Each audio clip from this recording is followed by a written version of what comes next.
สบายดีเนาะบ่าวลาผ้าส้มสิผ้ามาเบิ่งเฒ่าแก่เพิ่นโฮดฟักเนาะอ้าความสุขของคนบ่ได้อยู่ที่ว่าการมีเงินมีค่ำได้พี่น้องสุขคนละแบบเนาะตัวนี้เนาะพ่อแม่พี่น้อง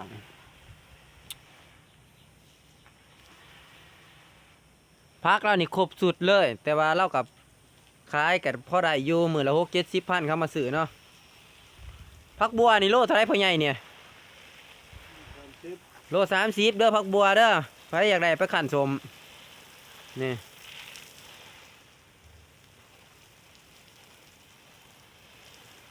แต่ว่าส่วนร้ายเขากับบริโภคกัดอีหยังดอกพ่อใหญ่นี่ส่วนร้ายเขาโฟกัสที่เกิบเราเขาว่าเปลี่ยนให้เราใส่เกิบหน่อยๆเนี่ย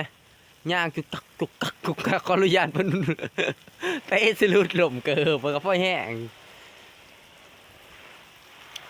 พ่อใหญ่นี่กับพ่อใหญ่คำอินเด้อคุณแหละ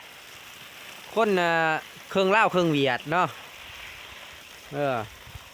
มินิโคตรพักสวยแต่พ่อใหญ่โอ้ย่านเราไปเข่าเวียดเลยว้ายโอ้